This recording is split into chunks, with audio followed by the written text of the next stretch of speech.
Welcome to Native Exiles, Alderwood Community Church's podcast, where we explore the tension of being in the world but not of it. We've got another bonus podcast for you.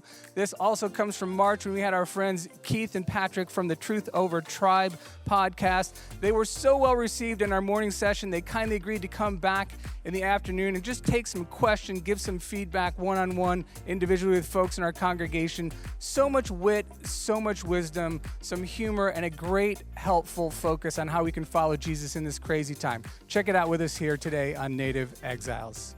We're going to jump in. Welcome Keith and Patrick back to the stage. Thank you. Well, thanks so much for having us. Like we said, we want to be outside right now. And so the fact you're here means a lot to us, and I hope you'll learn something that helps you in your walk with Jesus. And just because you came out here, I want to start with a kind of spicy story. You guys ready for an interesting story? Don't leave, okay? It is nice outside. So this is about a year ago in Columbia where we live. There's a yearly diversity breakfast, and traditionally that celebrates the life and legacy of Dr. Martin Luther King. And so it's what you might imagine. There's gospel choirs, there's presentations on his life and the civil rights movement. And normally when this happens, there's our civic dignitaries there. You've got the mayor, you've got business owners, but there's also always students from the local middle schools and high schools. And so last January, it was one of those events, and it was totally normal. There were students there from our local public school. Everything was the same except for one thing. There was a drag performance. And there was a catch, because none of the parents who sent their kids to this event knew that there was going to be a drag performance. And so as you can imagine, word starts spreading around rather rapidly amongst people who had kids there and people who didn't have kids there that a bunch of children had gone to a drag performance without parental permission. And it then became a kind of national news story. And all of a sudden, our governor is writing an open letter to the superintendent saying that he's made a terrible mistake. And the superintendent doubles down and says, we've had this policy for 50 years. We haven't done anything wrong. We don't plan on changing anything at all. So I have a question for you. What would you do? What would you do? So many times in our culture, we feel like outsiders, and we have to decide in this situation, what kind of response am I going to have? So let's just put ourselves in the position of some of the people who had to answer that question. Like, for them, it wasn't a theoretical question. It was a personal question that they had to decide something on. So there was one parent who attended our church, and her child is severely autistic. She was so excited for him to be able to go to this, because usually when the school takes field trips, he gets left behind. But his autism is significant enough that he can't have meaningful verbal conversations with his mom. So she couldn't process with him what he saw. And that was really important, because he has a tendency to watch television and then mimic what he sees. Like, he loves stories, but then he just kind of goes and repeats whatever he saw. So now he saw this drag performance. He's mimicking things. She can't talk to him. What would you do if you were her? Or what would you do if you were a school teacher who had just come out of COVID? You felt like instead of teaching, you were just wrangling with students and arguing with parents about masks and vaccines. You didn't really care one way or the other, but everybody felt like it was against you. Now, all the parents of your school are calling you upset because of this drag performance. You didn't make the call. You didn't decide this. What would you do if you were that school teacher? We talked to several. What would you do if you're a school board member? We have school board members who are part of our church. Now, they have some authority, and yet they didn't make this decision, and they don't, a school board member doesn't get everything they want. What would you do? How big of a deal would you make out of this? Or how much would you say, I've got to work with these school board members? Other ones, I can't make a big deal out of everything. What would you do if you were just a normal parent, like your kid wasn't there, but you're thinking, this could be my kid the next time? Some said, hey, what we should do is just forget about it. Let's just calm down and ignore it and hope it goes away. Others were writing angry, scathing emails to the superintendent. Again, for you and I here, we just get to, think about this. But for them, this was a decision that they had to make that affected them personally. And we didn't get to just be armchair quarterbacks. We're pastors in this town. So we had to figure out what we were going to do. And initially, we spent most of our time counseling people just like that, trying to help them figure out what their next step was going to be. And we hoped that the school district would back down, that maybe bridges would be rebuilt. But as time went on, it became clear that that wasn't going to happen. And the long, hard-won trust that had been created between parents and educators inside of our community was rapidly eroding. And so we started talking. We're thinking, what can we do to lower the temperature? Can we make a proposal that would make everybody happy, that would be a win for everybody involved? And so we decided that we would do something we rarely do, which is we would actually speak out about what happened. We ended up writing a op-ed in Newsweek. But the op-ed wasn't an op-ed saying how terrible the school district is because they took these children to a drag performance. Instead, we did something different. We said, can't we all agree on this? Parental permission matters. If you're an atheist and the school is taking your kid to a prayer rally, you have the right to give consent. And if you're a Christian and the school wants to take your kid to a drag performance, you have the right to give consent. And we thought this would be an uncontroversial claim that everybody could agree about, but we knew it was going to be a little bit challenging for people to hear. So we ended up letting the superintendent know when the article came out that it was coming out and said we'd love to meet with him.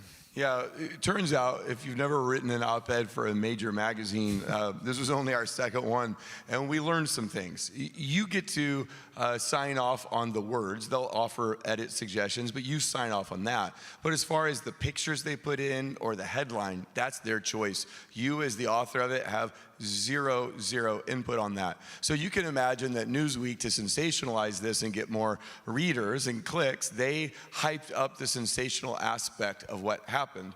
And like Patrick said, we told the superintendent it'd come out and asked to meet. He said yes, he'd meet with us. We walked in, and we had our main goal walking into his office was, can we make a friend? Can we make a friend? Well, when we walked in, it was the superintendent and a school board member that, let's just say, she's not a big fan of our church. And in the first few minutes, while we were trying to make a friend, they told us that we were similar to people in the Jim Crow South, and that we were increasing the likelihood of the suicide of trans kids. And so we're like, well, this isn't going as well as we thought it might. Like, we hope to lower the temperature, make a friend, build a bridge. It kind of blew up. You know, our goal, again, to make a friend maybe didn't happen. And in the immediate aftermath, it seemed like we also failed to do anything to change the district's policy. They doubled down. They weren't going to change. Now, a few months passed, and eventually they did change their policy. And so if our goal was to change a policy in the school district, maybe perhaps we played some small role. But if our goal was to build a bridge, to make a friendship, to do something that would heal divides, I'm not sure we succeeded. And you might be surprised we're sharing a story like this. I mean, you don't want to get on stage and tell people, hey, we don't know what we're doing. But why we share it is because living in this world is really complex. And we like to think that there's black and white choices in circumstances, there's right and wrong choices, and of course that's the case in some instances, but in general, life is really gray. And you do your best, and you try to develop wisdom, and yet, it doesn't always work out the way you think it's going to work out. It doesn't always go the direction that you planned for it to go. And that's especially the case when you're like us, and you're outsiders.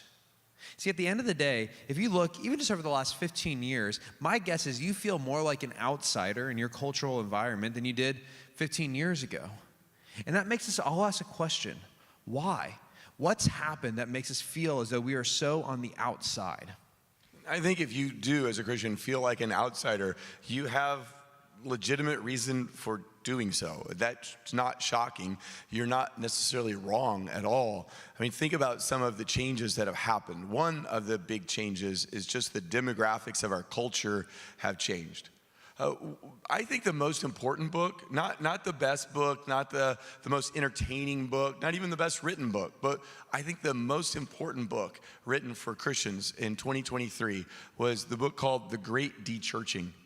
And it explained how 40 million people, they teamed up, well, let me say this. The authors teamed up with Ryan Burge, a fantastic sociologist of religion, and he's widely respected, written in all the major journals. And they teamed up with him, and what they discovered is 40 million churchgoers have left the church in the past 25 years. 40 million churchgoers left in 25 years.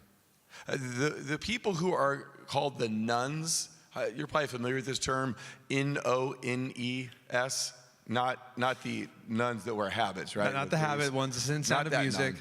The nuns are rising. There are more nuns than there are evangelical Christians, who people identify as evangelical Christians. So again, a nun, just to more clarity, is a person when they're asked what faith they are, what religion they are, they just say nothing in particular.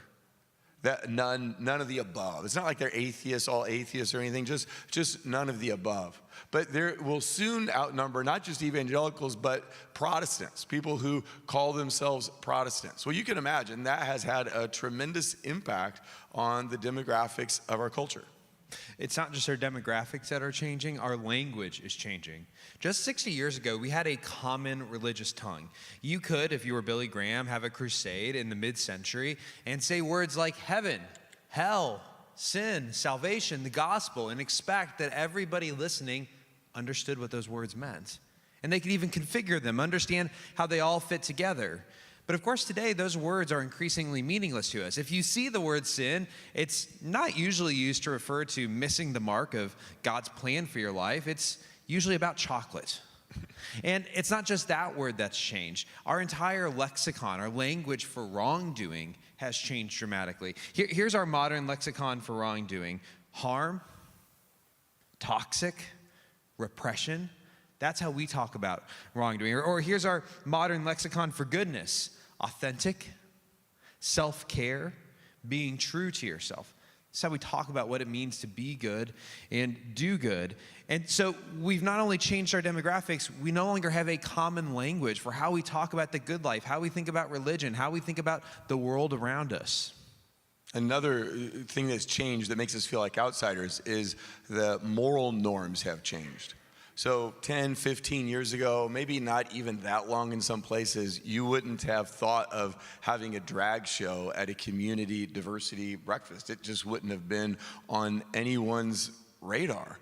It's not anything you would have thought about. And in the 90s and 2000s, you have people like Miley Cyrus, Selena Gomez, Nick Jonas wearing purity rings. I wear this ring to save my sexuality for marriage. Now, I don't know what they believed at the time, but they wore those rings proudly because they garnered them respect, right? People respected them for it. It was part of their persona.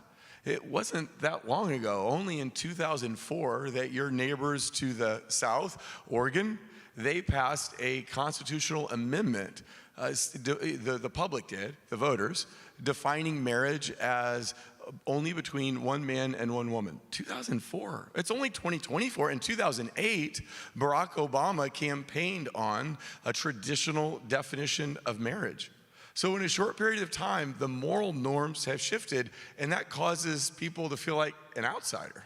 And it's not just demographics, it's not just language, it's not just moral norms. We've seen a major shift in prominence. The prominence of Christians in public life. We could give lots of examples, but here's one that stands out to me. In 2001, after 9/11, there was a memorial service in Washington, D.C. to remember what had happened and those who were lost. And of course, it was Billy Graham, America's pastor, who presided over that service. Just 10 years later, in 2011, there was a 10-year memorial service, and this one was in New York, but there was one catch. No clergy were allowed to speak at the memorial. That's a pretty big difference in just a span of 10 years. And these days, it's not uncommon to hear politicians and media pundits suggesting that anytime someone wants to bring their Christianity into the public sphere, into public life, it's for nefarious reasons. Alexandria Ocasio-Cortez, who's in the House of Representatives, said this: "The only time religious freedom is invoked is in the name of bigotry and discrimination." It's a pretty bold claim, but I think she's expressing what a lot of people feel. So if you feel like an outsider right now, you haven't taken your crazy pills this morning. You're a sane person. Things have changed in our world. There are shifting demographics. There's shifting language. There are shifts in our moral norms. There are shifts in our prominence. And so you have good reason to feel the way you feel. And when we feel like outsiders, what do we feel on the inside? And that's usually fear. Fear and anxiety. We get scared. Life is changing. We're not sure we fit in. We're losing credibility. We're losing cultural power. We're afraid for our kids. We're afraid for our grandkids. We're afraid for our future. We can't figure it out. And fear, when we become motivated or gripped by fear or just consumed in fear, fear makes us many things, but one thing it makes us is stupid. Yeah. Like, people do really dumb things when they are afraid. There's a Harvard-trained psychiatrist. He has this quote.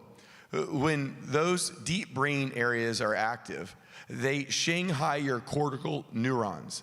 Your IQ plummets. So when you're afraid, your IQ plummets. Your creativity, your sense of humor, all of that disappears. You're stupid. So they can actually look at your brain and see that when you get afraid, you start making stupid decisions. And I bet you've done that. When you're afraid, you've done really dumb things. Patrick's going to tell you about one guy who did a really dumb thing.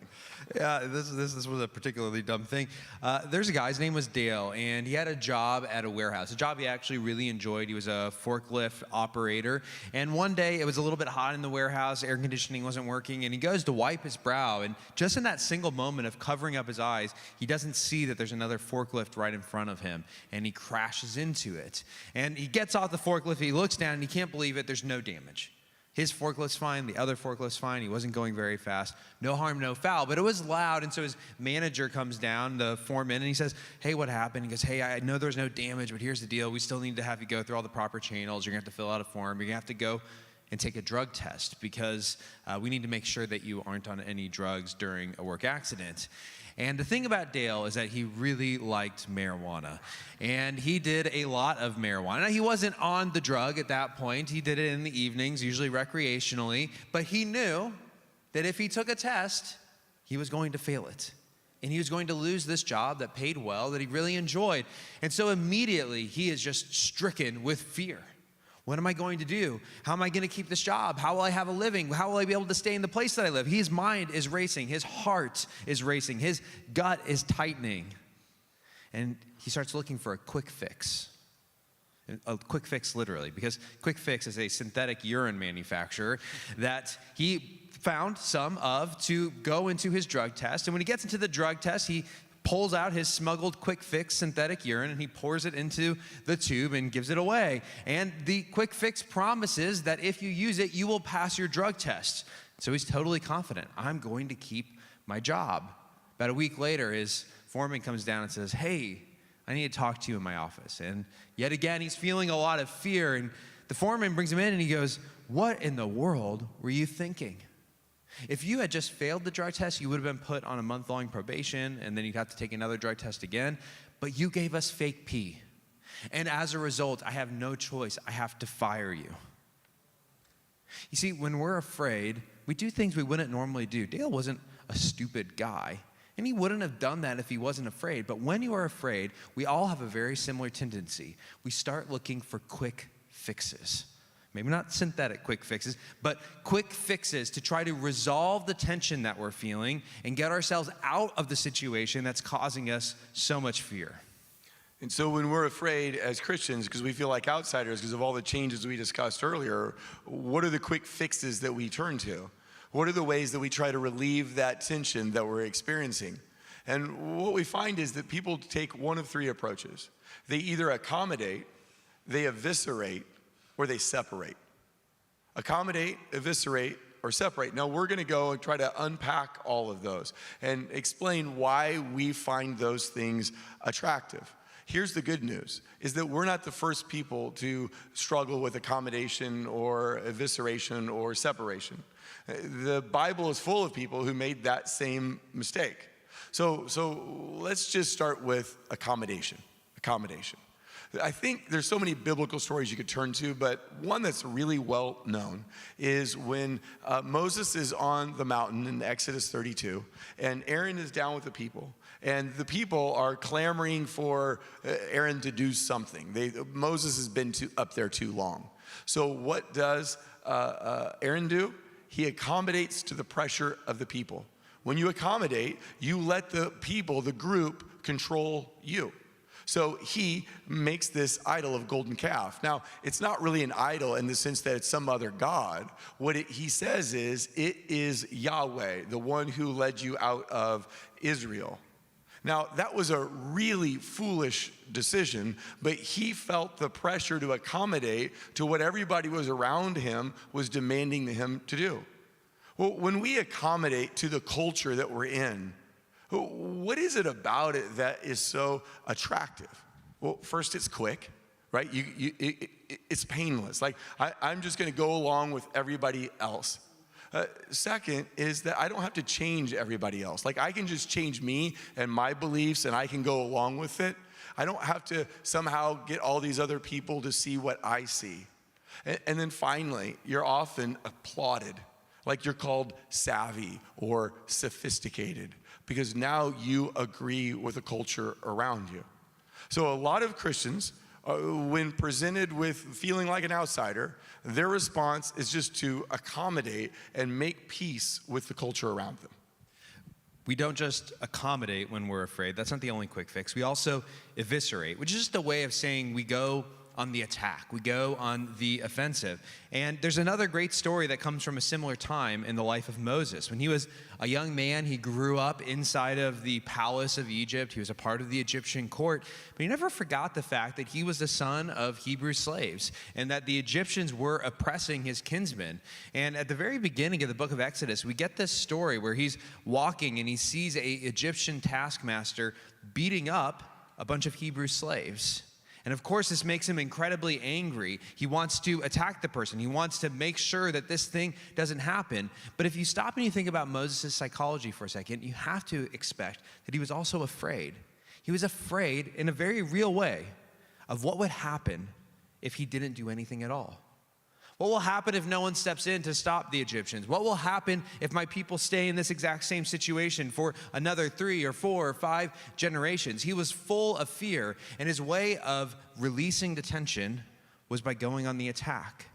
We read this in Exodus 2:11. One day after Moses had grown up, he went out to where his own people were and watched them at their hard labor. Just imagine what he's thinking about as he's watching them. He saw an Egyptian beating a Hebrew, one of his own people, looking this way and that. And seeing no one, he killed the Egyptian and he hid him in the sand. It's clear that Moses, even at this point, before he gets a commandment that says, "Thou shalt not murder," knows that what he's doing is wrong, right? The guy's looking around. He's kind of making sure no one's walking. What is he trying to do? He thinks that he can jumpstart the revolution. He thinks that if we can just spill some blood, then we can kick these Egyptians out. The Hebrew slaves, we can now be in charge, and we'll resolve the problem. You see, if accommodation is about letting other people overpower you, eviscerators go the opposite direction. They try to overpower other people. They try to take the power from the other people. And that's why evisceration is so tempting, because it promises you power.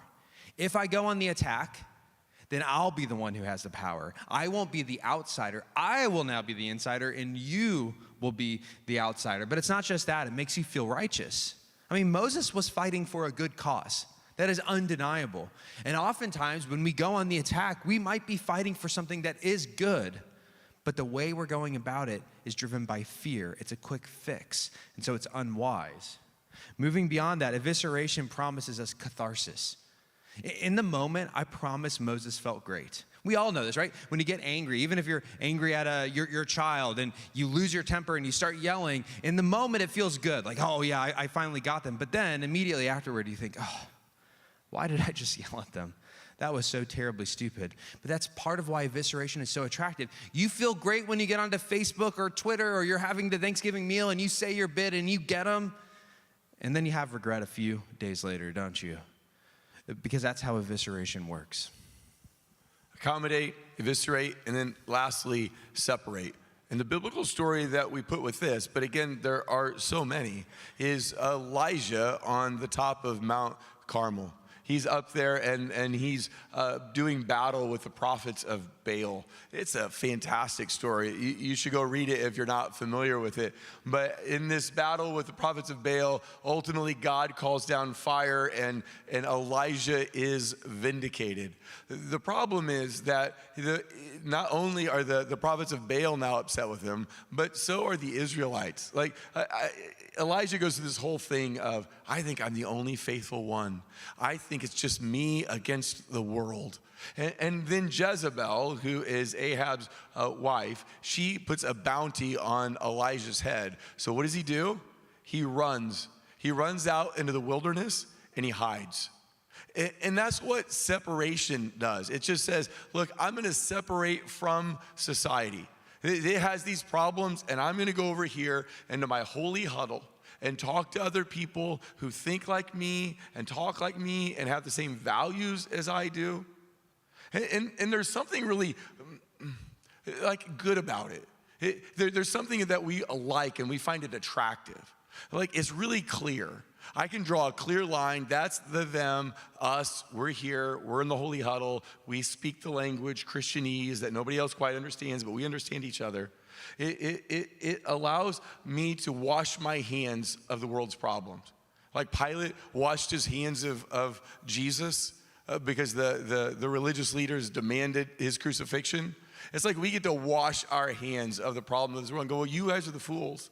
If you want to keep going down that foolish road, then you do it. So it offers also kind of clarity. Like it's not gray, right? What Patrick said, that real life is gray and you've got to navigate. You don't always know what the right step is. Separation offers clarity. I just get to do this holy huddle and it's not confusing. It puts this big line between me and them.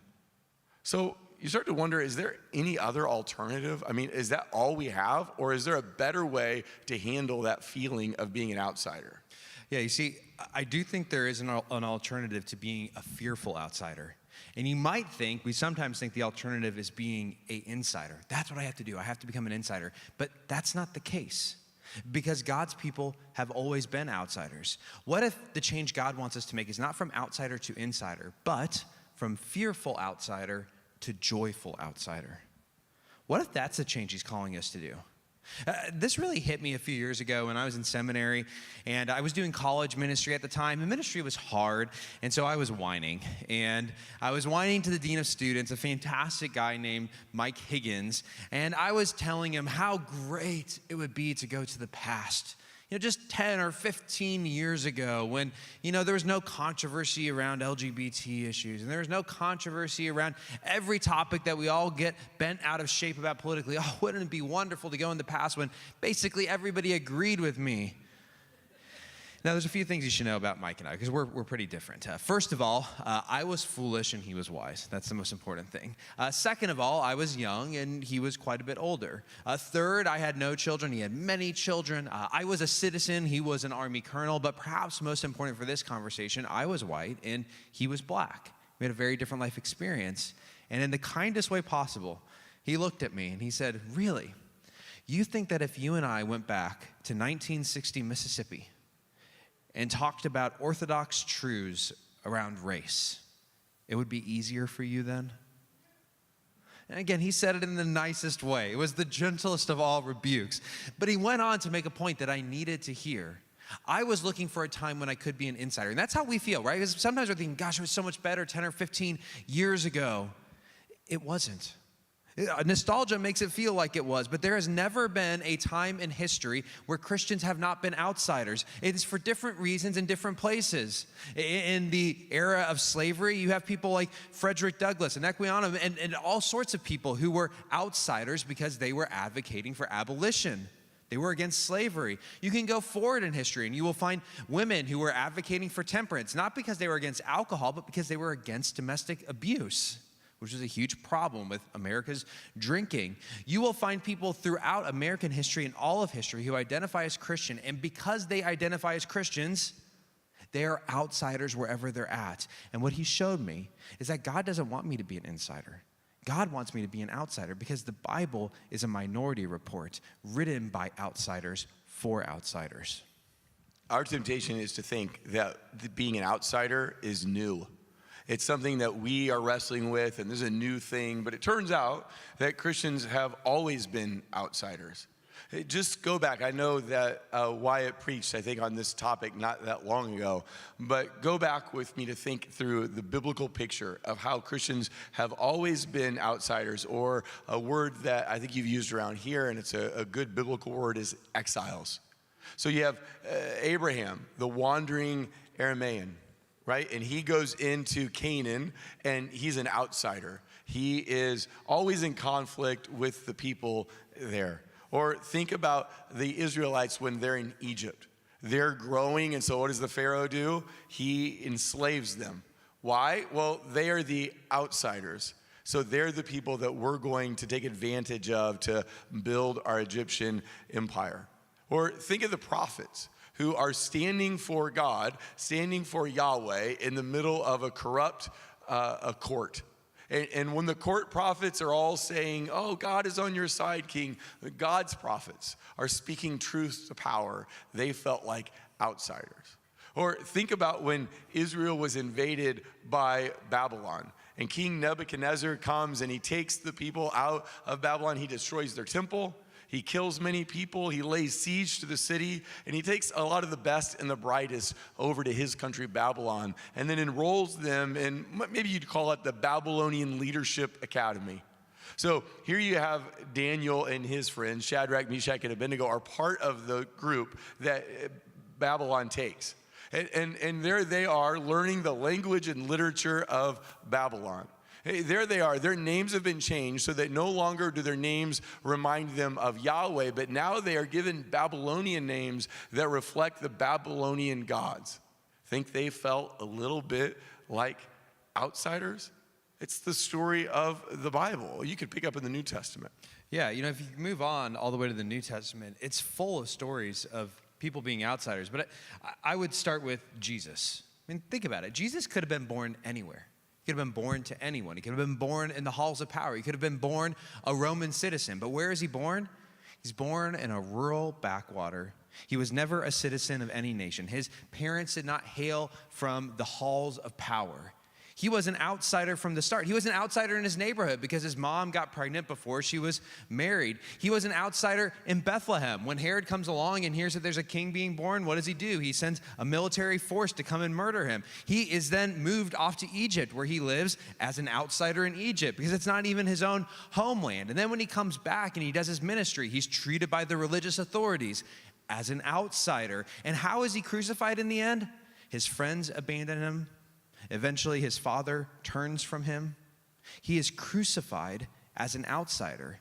The author of Hebrews makes it really clear. It says that he was crucified outside the gate, which is to say he was taken to the place outside of the city. He was exiled by his own creation and then died for that creation. He was the ultimate outsider. One of the New Testament books that talks about Christians being outsider is the book of 1 Peter. And it's right at the very beginning where Peter addresses his letter to what he calls our exiles.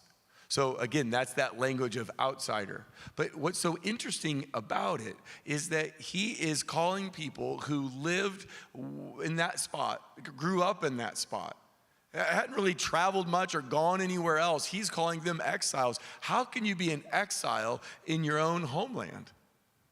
Well, it's because these people as Christians had become citizens of heaven. Their citizenship was primarily in heaven with God. So they were outsiders living in their own hometown. They felt like they were out of step with other people. They didn't live according to the cultural norms. And so what Peter tells them is abstain from these certain sins. Live as though you are in exile.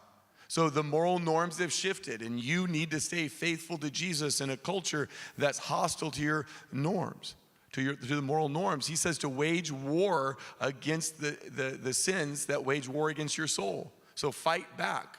because you are, again, the motivation he gives, you're sojourners, you're travelers, you're pilgrims, you're exiles.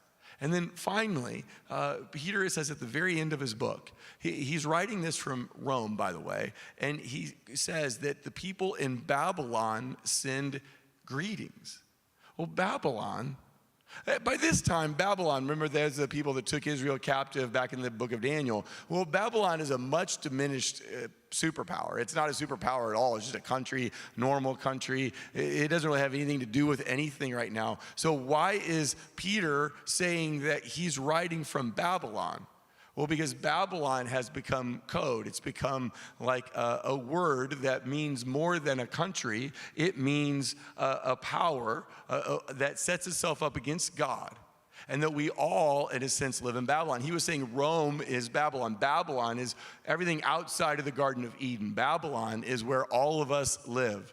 And now we need to be faithful as exiles living inside of Babylon. Our citizenship isn't to Babylon. Our citizenship is in heaven. So, again, if God is calling us to be joyful outsiders, not fearful outsiders, the first step we have to take is what we've been talking about.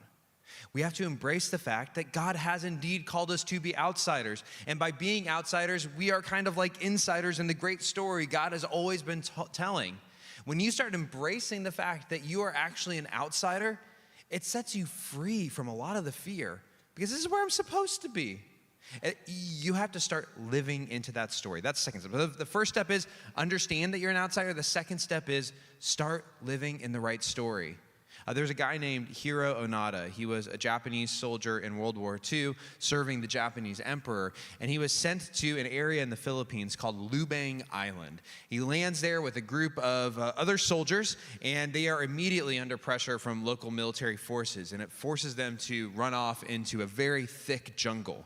And so once they're in the jungle, they start doing guerrilla warfare. But shortly after, on Hiro's hand crank radio, he started hearing transmissions saying that the war had ended, that Japanese had lost, and that the emperor was calling people home.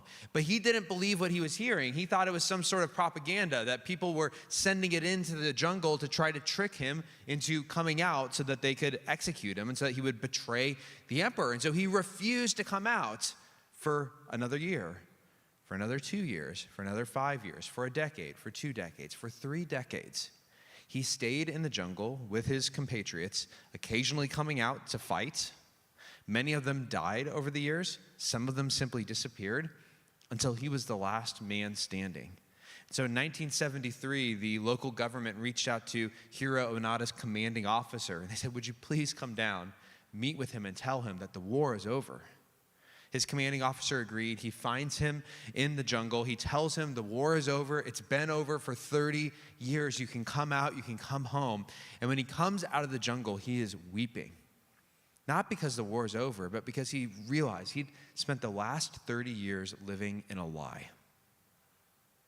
How often do we find ourselves living in a lie? Living in a story that's not really real? If our story of Christianity's place in our country is that we're supposed to be the insiders, we're supposed to be the ones in charge, that's the wrong story. And you can spend decades living in that story when the story God wants to tell is, no, the story, your story, is that you are in exile. You are an outsider. And you haven't just been called to be an outsider, you've been called to be a joyful outsider. Can you imagine if you live inside a story that says Christians are insiders in our country? You're constantly going to be disappointed. You're constantly going to feel like you've been let down. Your expectations are not going to be met. But if you understand the story of the Bible that lays out from Genesis 3 on, you realize I'm an outsider, then none of this really shocks you. Like, you can't be offended, you can't be shocked, because you know that this is where Christians have always been. The faithful have always been outsiders. So now we move to step 3, and how do I experience the joy of being an outsider? Well, Patrick showed you earlier how the Gospels show us that Jesus was an outsider. But how did he live his life? Well, Hebrews 12 tells us, for the joy set before him. So he went to the cross for the joy set before him. He experienced joy while being an outsider, while being abandoned, while being betrayed, while being turned against. But being crucified, he experienced joy. And it's interesting because he calls us to do the same thing. So listen to this. Patrick already read the first verse. I'm going to read it again here. This is Hebrews 13, because it's the verse that comes next that tells you and I how we should live. So Jesus also suffered outside the gate in order to sanctify the people through his blood. So he suffered outside the city. He was the outside. He was the one that was scapegoated. He was the one who was crucified. They said he was the problem. But now listen to this. Therefore, let us go to him outside the camp and bear the reproach that he endured. So if Jesus was rejected, then he calls us to experience the same rejection, not because we're jerks, but because we're faithful to Jesus. And even though we love the people around us and pray for those who persecute and try to build bridges, it's still, let's put it this way. Jesus did everything right. He said the right things at the right time and the right tone of voice, right? He did it all right, and they crucified him. So you and I, we can do it all right, and we still might get crucified, metaphorically. But we go outside the gate with Jesus. We endure the reproach that he endured, and we do it in joy. Why? Well, because our future is safe in him, right? Like, you can't take anything from me, because what I have is found in Jesus, and he's never leaving me. You can't upset me, because Jesus is always with me. So what are you going to take? Jesus plus nothing equals everything. And so if I have Jesus, then I don't need anything else to make my life work. So maybe you take it from me. That's okay. I mean, I'd rather have it too, but if I don't, I'm going to be okay with it. And then finally, I can experience joy because I know that Jesus carries me. Like, he sustains me through whatever it is that I'm going through and whatever reproach I'm bearing. He carries us. You see, that's the core of being a joyful outsider. Jesus became an outsider for the joy that was set before him. And you can become an outsider for the joy that is set before you, which is not just the future promise of eternity with him, it is the present presence of him with you. And the only people who get to experience that are outsiders. That's who it's for. They're the ones who go outside the camp and bear the reproach with him, because gosh, you know who's outside the camp? It's him, and I want him more than I want anything else. There's a story, it's 1859, Niagara Falls, and there's a tightrope walker, and his name is Charles Blondin. He's a very famous tightrope walker, and he has quite the stunt planned. He's going to tightrope walk across the Niagara Falls. And so he gets onto his rope, and there's a huge crowd of people there to watch him die. And he starts going across the rope. He's using one of those balancing beams, and he's very slowly going, and he gets about halfway, and he starts to wobble, and he sits down in the middle of the rope and pauses. And then he gets back up, and he makes his way across. That was his first trek. But after that, the treks began to be a little bit more complicated because he wasn't done. And for a year afterward, he goes back and forth, back and forth. One time he comes out with one of those old-timey 1800s cameras and takes a picture of all the crowd while he's out there.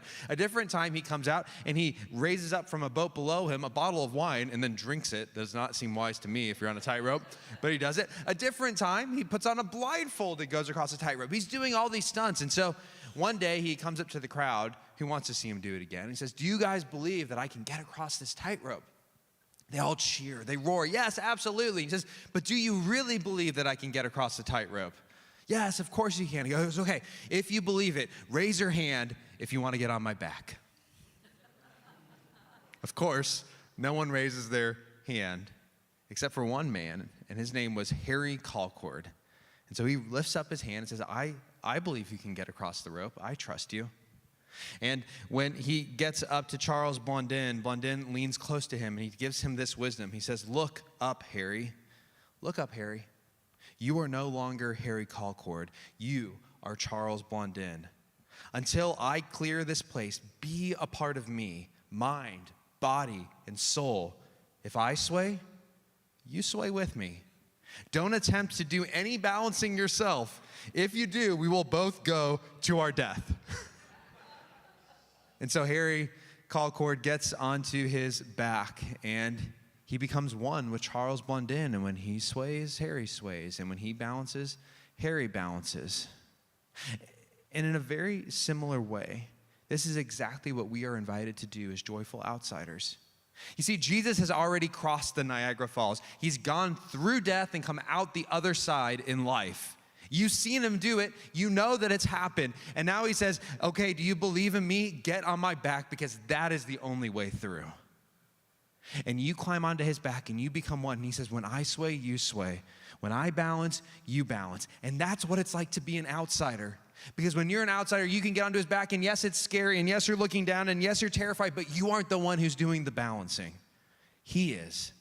And there is a profound joy in being with him, a joy you cannot have unless you embrace being an outsider in this world. I think we're going to do some question and response with Wyatt. So he comes up. Could the rest of us just pray for a moment?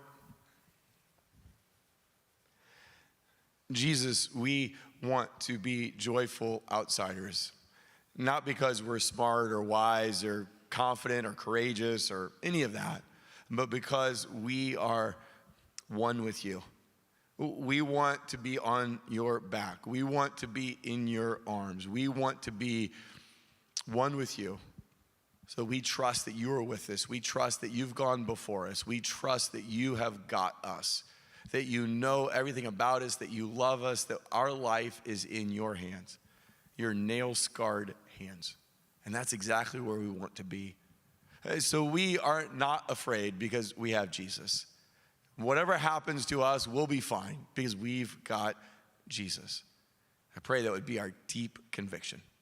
It's in Jesus' name we pray. Amen. Amen. Thank you, guys. We're going to take a quick 10-minute break. So last chance to vote on questions. We'll put the Slido thing back up there for you. I also just want to tell you real quick, some of the things you'll find out at the resource table. Last chance to buy these resources before we return the rest to Amazon. So Righteous Mind is out there. If you were into what was being talked about this morning with just the way our brains are wired to be tribal, this is an amazing book that'll help you understand so much more about that. Exiles by Preston Sprinkle is out there as well, which is all just about this identity that we've been talking about all day of just being outsiders, being exiles. It really gets into the biblical case for that, and is a great book. Truth Over Tribe, it's okay. I mean, yeah, just kidding. It is just okay. Yeah, so these guys' book, Truth Over Tribe, is fantastic. If you want to go deeper into all this stuff, please pick that up. And then lastly, I'll just remind you that there's this political Christian commitment card out there as well, and just a way to really think about what Jesus is calling us to and how he's calling us to represent ourselves in the political arena, no matter what side of the aisle you find yourself on. Just something for all Christians to get behind. So you can go check that out, grab that. There are cookies out in the lobby and some coffee and all kinds of great stuff. So take 10 minutes, use the restroom. We'll be right back here and jump into the Q&A. All right, friends, welcome back. We are gonna get into the Q&A, and it's not too late to upvote some things, especially down on the list. If you want to move them up before we get there, you can probably influence us a little bit even still. So we're gonna jump right in. Question 22, or this got 22 upvotes. We're gonna jump straight into a question about Nazis. Are you ready? So here we go. I'm only slightly kidding. What do you do if you sense a major injustice politically, i.e. abortion, race, like Bonhoeffer or Wilberforce? Does God never call us to political action? I wish we had more time to talk today. If what you took away from this session is that we should be apolitical, bury our heads in the sand, and stop caring about the world around us, we've probably failed. And that could be something you take away when we're trying. Let me say this. What we're trying to do is keep us mindful of first things. And the first thing that matters most is that Jesus is king. He is in charge. That is a fact. Now, what we do after that as joyful outsiders who aren't afraid is, well, sometimes we protest. There's a lot of different ways to be politically involved in the world and to change Babylon. In fact, I would argue with you that the most important thing you can do politically is probably not going to happen in the voting booth in November. You see, a politic is just how we organize our lives together, how we deal with our finances, how we deal with those who are rich and those who are poor, how we deal with injustices and problems, how we treat those who hurt us. These are just normal political questions that all human communities have to answer. And I think our calling, according to the Bible, is both to resist Babylon, that's what Jeremiah says in Jeremiah 52, to say, hey, this is wrong, we need to change it, but also to cultivate Babylon. Jeremiah 29, build vineyards and houses. And so we can do that in a lot of different ways. I think sometimes we want a one-size-fits-all way to engage the world, but we're all very different. We have different personalities. And so sometimes there will be people who do things that make you feel uncomfortable, but they are being very faithful. A great example of that is, let's use the story that we shared earlier about the drag performance. We had a school board member who was at our church who was trying to navigate this, and he had made a commitment that he wasn't going to make public statements in general about school board-related things because that's not their job, and he was trying to set a good example for other school board members who weren't as virtuous as he was. And so he never said anything publicly. He said, I need to work behind the scenes with other school board members to make changes. And so people were constantly calling him corrupt. You're not speaking out about this. You aren't doing anything about this. You're failing as a Christian.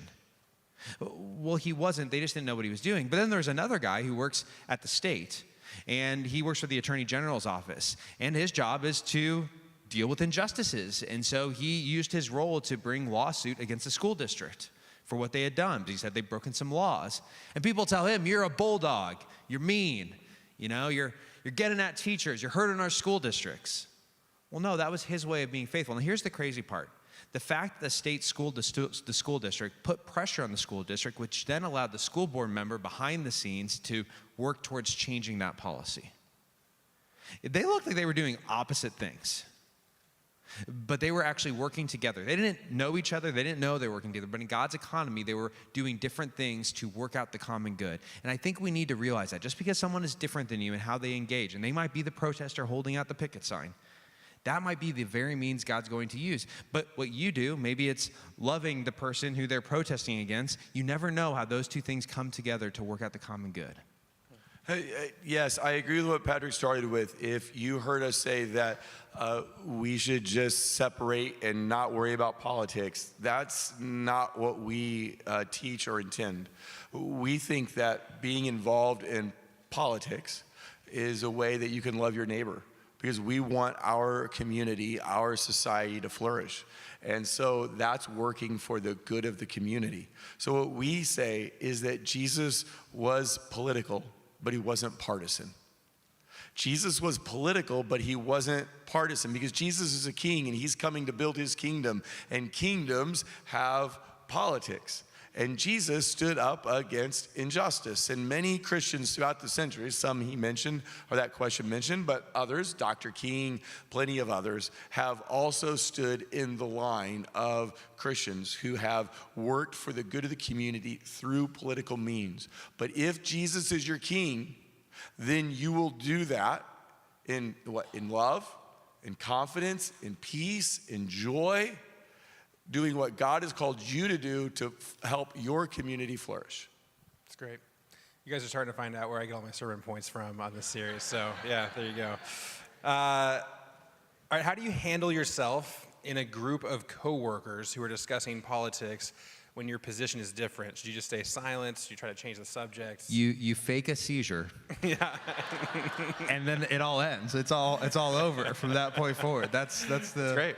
That's the easy solution. A group conversation is more complex than a one-to-one conversation. And so, I would not like to give prescriptions for every single situation because they're all so unique. But let me focus one-on-one for a second. One of my favorite things to do when I'm talking to someone about a political topic is just ask them this question. On a scale of 1 to 10, how certain are you about your position on this? If they come back and they give me anything between a 7 and a 10, I'm pretty certain that they're not open to changing their mind. And if they're not open to changing their mind, there's really not much value in me arguing with them in the moment. I might feel better, but I won't build a bridge, I won't build a relationship, and I certainly won't open them up to anything new.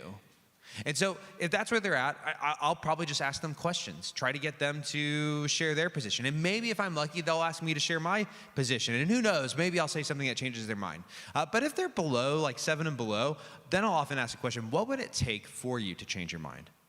What fact would you need? What would you need to hear that would make you say, you know what, I think I'm wrong about this? And again, if they give me something ridiculous, I need God to come out of the sky with a golden tablet. Okay, well, that one's outside of my ability. But if it's a totally reasonable request, I'll go try to find the information. I won't do it right there, but I'll say, that's a great request. I want to go look into that. If I found that, could I give that to you? And then I share it with them. And when I do that, I'm respecting them, and I'm respecting their intelligence, and I'm not trying to win an argument. I'm giving them the opportunity to share, and I'm giving them what they ask me for. And so that's often an approach. I mean, in a group work setting, that might be a little bit different. Bonnie Christian, who's now one of the editors at Christianity Today, wrote a book that I can't think of the name right now, but we interviewed her on the podcast, and I asked her about this kind of situation, because I thought what she said in her book was really interesting. She said, you're usually not, in her experience, going to argue someone out of the position. That what it takes is relationship. Relationships pull people in a different direction. So it's not that you never talk about it, but you can only be as controversial or confrontational or direct as the substance of your relationship. So you could, a person that you have trust with, you can say harder things. And a person you don't, I would go the question asking route. Ask them questions, hoping that they'll ask you, but it's not always your responsibility to change everybody's mind. Like you can say your piece, but you don't have to convince everybody that you're right. That's 100% true, and it means maybe before you speak up, you have to ask the question, is this one of those areas where I actually am called? Like, do I have a relationship here? Like, is there any investment that this person's put into our relationship where they might care what I actually think? Also, how is my mental and emotional state right now? Am I in a position to be able to have a conversation that I'm not going to regret tomorrow? Or is that fear and anxiety and all of that we've talked about really going to drive me to maybe say something stupid, react in a way that's not going to represent myself well or Jesus well? I think that fact that you don't have to right every wrong, you don't have to oppose every position that's wrong in every conversation. God can take care of some things without you. Especially somebody you work with, because you're probably going to know this person next week and next month and next year, so you can play the long game. You don't have to play the short game. Yeah, that's good. This is a pastor's trick. I have conversations in the lobby every week with somebody who says something crazy to me, and I just go, thank you for sharing that, and have a great day, Now everybody's freaking out because they're like, wait a second. No, Wyatt told me thank you last week. That's Wyatt's wife who says that. All right. This is a good one. As a teacher, what should we do when faced with teaching a subject matter that goes against our beliefs and faith? Which is another kind of work question, and maybe teachers are the only ones who experience this, but what do you do when your job seems to be requiring that you do something that just doesn't go with your faith? Two quick thoughts. One is you do need to know yourself and how conscientious you are. There are some people who turn gray issues into black and white issues because that's just how they think in the world, right? Everything is kind of and so if you're that kind of person who has a really sensitive conscience, you might want to bring someone else and say, hey, am I reading the situation right? If I do this, am I doing something that's actually wrong here? And ask, is there a creative solution? But here's another piece of advice, and keep in mind that's something else. I like to call this the Shadrach, Meshach, and Abednego option. Now, they got thrown into a furnace, so I don't know how well it works, but you still can try it. When Nebuchadnezzar built the gold statue of himself and demanded that everybody bow down to it and worship it, they don't go out with their pickets and protest Nebuchadnezzar. What do? They just don't show up.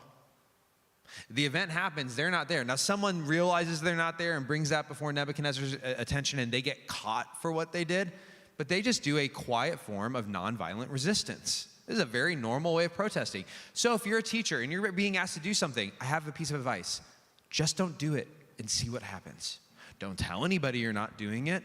It's a form of resistance. You are protesting. If someone brings you to the task, say, hey, here's why I didn't do it. I wasn't comfortable. I didn't make a big thing about it.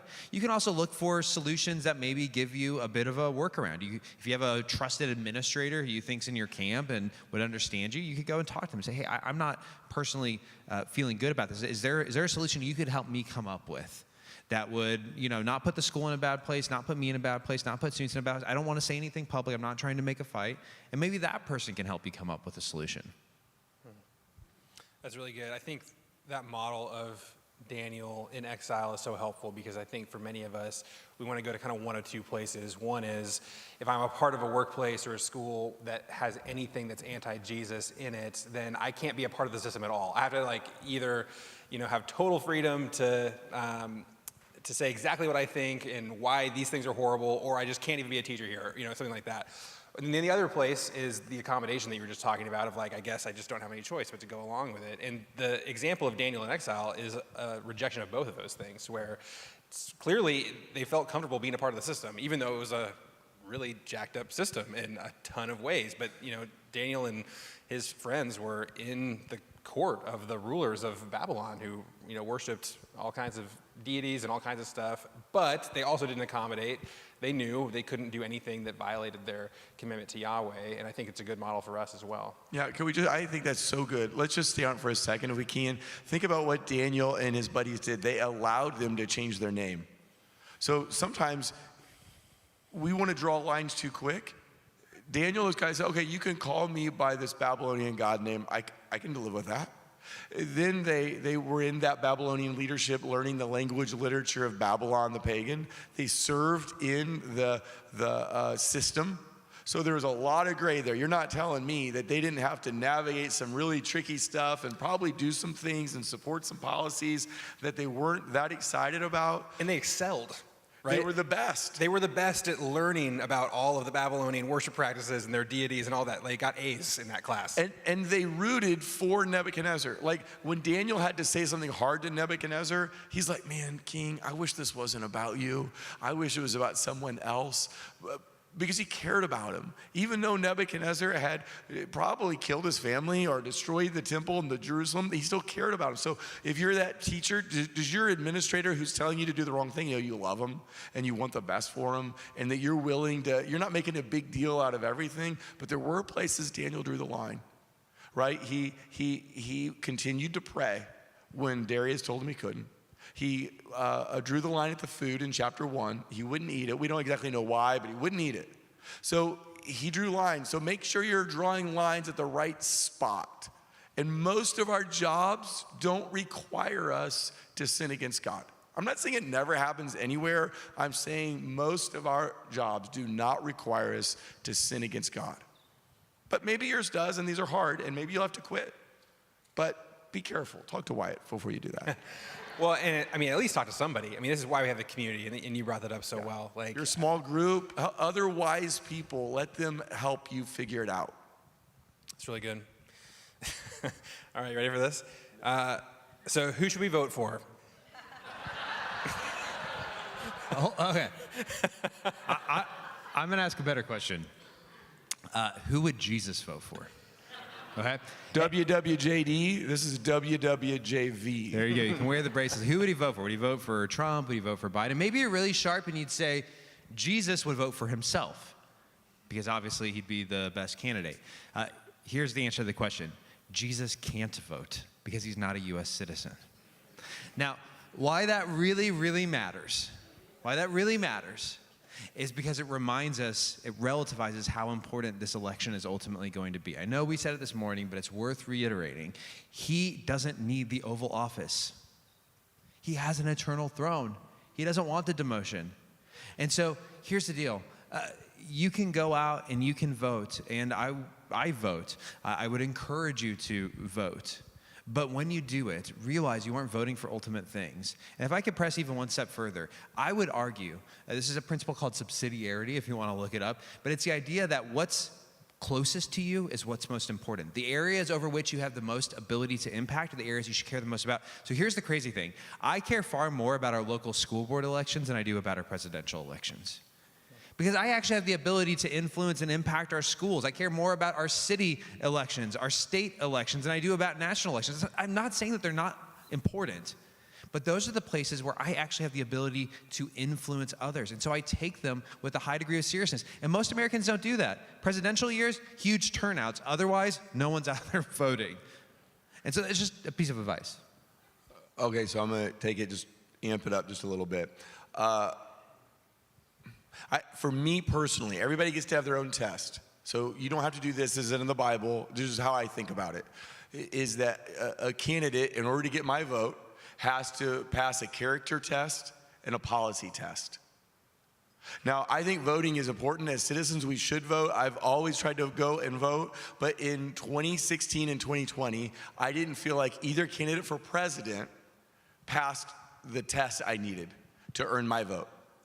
So I didn't vote for either candidate in 2016. And in 2020, I voted for Kanye West, which didn't turn out to age very well. But he'd come out with the Jesus is King, and I wore his Jesus is King sweatshirt when I preached on Palm Sunday. A couple of my boys are into Kanye. Anyway, it didn't age well. So I would not vote for him either, because he didn't pass those tests either, it turns out. So you can vote. Here's what I say. I say that I respect Christians who voted for either candidate with their nose held, right? Like I can critique both sides. I don't think either one of them's awesome, but in my opinion, this candidate, blue or red, passes my test, and here's why I'd vote for them. I had friends who voted for both. I can respect that. I really didn't get people who were Christians who were enthusiastic about either candidate in 2016 and 2020. But that's just me. You can have a different standard, but if we're gonna try to get down to something more practical, for me, you have to pass a character test and a policy test. That's good. I think for me, it's just important to recognize like what kind of bucket this question is in of who to vote for, and that it's in the wisdom bucket. There's not a clear-cut Christian answer to that question where everybody who reads their Bible and loves Jesus is going to come out to the same answer. We're dealing with a lesser of two evils or a lesser of many evils kind of question on this, where there's going to be different arguments on both sides, different values of Jesus that maybe one candidate has more than the other, different values of Jesus that one candidate has much less of than another. And so I care far more about how someone is thinking through that than the answer they get to. And so, I mean, similar to you, like if somebody is saying, man, out of Christian conviction, out of these principles and these values, I know it's not perfect, but I just feel like I'm going to vote for candidate X, I'm fine with that. If the same kind of process gets you to candidate Y, I'm good with that too. But it's not about just getting to the right answer. I have far more respect for somebody who voted differently than me, but out of biblical conviction and out of really reflecting on the scriptures, than somebody who voted the same as me, but just didn't really think about it at all and, watched a campaign ad or whatever, or they were raised a certain way, or they've always voted a certain way or whatever. Like, to me, it's more about the process than the answer. All right. Should Christians participate in marches or protests? And there's an example given in the question of like the March for Life. And we talked a little bit about the protest, but yeah, I mean, would you, if you had a friend who was saying like, hey, big march this Sunday, this Saturday, like we're telling everybody, we want to get everybody there, like you come on, like do you think that's a wise use of our platform, our time? Yeah, I think it can be. I mean, I think what Patrick was getting at earlier is that God calls the body of Christ. He's equipped us to interact in different ways. Some people are going to be the ambassador who says, I want to change culture by winning people to Jesus. Some people are going to be the discipler, the monk who says, I want to come alongside and disciple people and train people to follow Jesus, and that's the way we're going to change our culture. Some people are the artists who do a beautiful artwork, and that art communicates something attractive and compelling, and they want to change culture that way. Other people come and they're the advisor. Like, they're not the president, but they are the school board president or whatever, but they're next to them, and they've kind of got influence into those conversations, and I think that's legit. And I think one way that's legit is the protester. And I think somebody who goes to a protest and draws attention to evil and injustice in the world is doing something good. I think all those people need to respect that there's multiple ways to influence our culture, and everybody doesn't have to do it my way. So you're not necessarily wrong if you have a different approach to influencing culture than I do. But I mean, if we're going to say protest is wrong, then we're going to have to say that the civil rights movement was wrong. And I don't think anybody wants to say that, right? So we have to have room for protesters within the body of Christ. Yeah, fun fact, first protesters recorded in history. Do you know who they were? I do.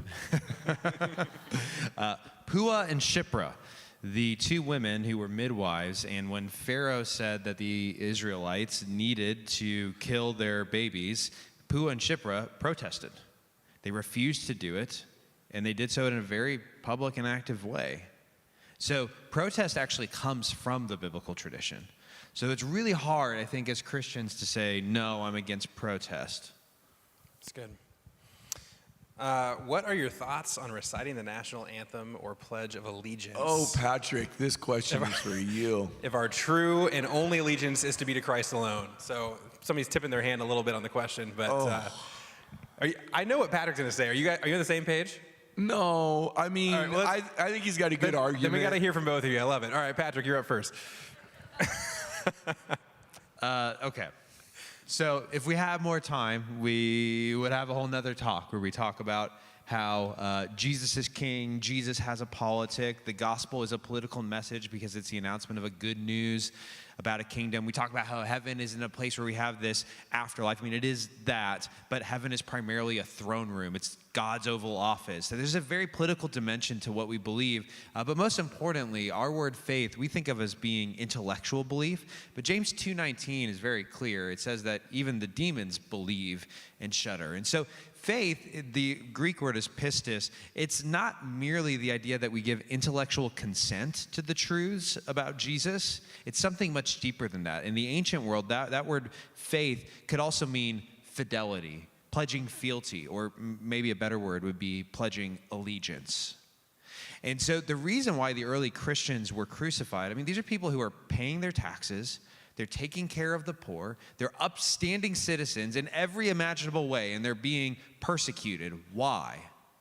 Because they wouldn't pledge their allegiance to Caesar. So if you're going to ask me, will I pledge allegiance? I would personally say that my conscience, and maybe my conscience is too sensitive, but my conscience does not allow me to pledge allegiance to anything but Jesus. When I'm in situations where the Pledge of Allegiance is going on, to be clear, I don't sit down and bury my head or start yelling and shouting because I think this is wrong. I do something I'm very comfortable with. I stand up, I put my hands behind my back to show respect because I do respect our nation and I do have a love of our nation, and I recite the Lord's Prayer in my head because that is the one who gets my allegiance. I don't make a scene about it, and I do the exact same thing whenever I'm doing the national anthem. I'm actually far less comfortable with the Pledge of Allegiance than I am with the national anthem because that seems less like I'm giving myself to something. But at the end of the day, I pledge allegiance to the flag of the United States of America and to the republic for which it stands. There's no flag and republic to which I can give my ultimate allegiance other than Jesus. And so that's why, for me, my conscience doesn't allow it. I don't know if I'm quite in the camp of saying I think it's a sin for other people to do it, but I do need to follow my own conscience. Rebuttal? And I agree with all that. And if you're with me. If the pledge said, I pledge my ultimate allegiance to the flag of the United States of America, I wouldn't do it. But it doesn't. And I can imagine that we understand that there are different levels of allegiances. And I could be allegiant to a sports team, but that doesn't mean that that's competing with my devotion to God. So if you pledge allegiance to the flag and you feel convicted that you're giving your ultimate allegiance to a country or a nation, then I completely agree that you should not do it. If you can pledge allegiance to the flag and realize that you're giving something allegiance to a country out of a sense of love for a country and loyalty to a country, but it's not ultimate and it doesn't compete with your allegiance to God, then I think you're free to do it. Follow your conscience. Can I have one thing here? Not to disagree with you. Here's the key. These are things we never even stop to think about. And I think that is actually the bigger mistake. The idea that my allegiance, loyalty, whatever to my country could in some fashion compromise my faith and allegiance to my king and my kingdom, that's a question that the early Christians had to wrestle with. and they were constantly wrestling with. And so if you're going to sing the national anthem or you're going to pledge allegiance, which you probably don't do unless you're in elementary school, but if you're going to go do that, at least have it stopped and said, why do I do this? And have I thought through this? And am I sure that I'm making a decision that's honoring Jesus in this? And you might end up where Keith's at and say, hey, I don't think this is a big deal. You might end up where I'm at. But that's the right way to go about it. I guess you could also argue that the early Christians wouldn't say back up. The early Christians wouldn't say Caesar is Lord. And so they wouldn't bow to Caesar in that sense, right? At the cost of their own life, they wouldn't say Caesar is Lord. Now, I would argue that Caesar was literally portrayed as God. And therefore, they shouldn't have did it. They did the right thing because they were asking for Caesar to be God. And if you see the Pledge of Allegiance that way, then you shouldn't do it. Again, follow your conscience. I agree with Patrick. Being thoughtful about it is the most important thing. Do you know of any portrayals of American heroes as gods in our nation's capital? Yes. So if you've been to the Capitol and you look up on the ceiling, and what do you see up there at the tallest part, highest part, you see George Washington among the gods. It's called the apotheosis of Washington. So it's the making of a god is what private school Patrick means when he says apotheosis. I'm public What's school. the name of the painting? It's called the apotheosis of Washington. I'm public school. Patrick's private school, so you guys pick your side. So yes, we as a country do tend to deify political figures, and we have to be careful of it. So that's why I don't make fun of Patrick for it. I just say, maybe you've overthought it. He's never said that to me before. Hey, what I hear you guys saying, though, Patrick, you're not saying that there is no sense in which it's ever appropriate to give some form of allegiance to a country. Are you comfortable with the fact that as a follower of Jesus, we might have more allegiance to our own country than we would to other nations? Or is even that too far for you? Let me put it this way. If I was sitting in a room with an American who doesn't follow Jesus, and I was sitting in a room with a Chinese person who does follow Jesus, whose nationality do I feel more kinship with? Well, my deepest nationality is as a citizen of heaven. That is at its core who I fundamentally am. And so I actually have more in common with that Chinese citizen than I do with the American. Our fundamental allegiances are the deepest. Now, that said, the Bible's very clear in Isaiah 65 and in the last chapter of Revelation that the nations are going to bring their glories into the kingdom, which is to say, when we are resurrected, we aren't resurrected as a national. I'll be resurrected as an American, whether or not I want to be. That's what I'm going to be, right? And that's what you're going to be. And we are going to bring the best parts of our nation, the best music, the best cuisine, all the things we love about this place. We'll bring that and give it to our King. And there are things I love about this place. There are things that I love about this country. And I will bring those things and give them to him. And so that's just my ordering of how I think through these things. Yeah. What cuisine are we going to be bringing into the new heavens and earth, do you think? Barbecue, Kansas City barbecue. Beef, lots of it. That's great. The best and finest beef. That's great. We're going to have to wrap it up here. This has been a great time. Thank you so much for spending your time with us. Yeah, let's thank Keith and Patrick. Hey, appreciate so much having you here again with us on Native Exiles. Shout out to Keith and Pat. So appreciate them to be a part of our Sunday morning life here at Alderwood, and also to share this with you through Native Exiles. Want to encourage you, keep this conversation going, share this with friends, and let's all keep praying and looking to Jesus through this crazy political season so we can be faithful followers of his living here as Native Exiles. Look forward to seeing you again soon.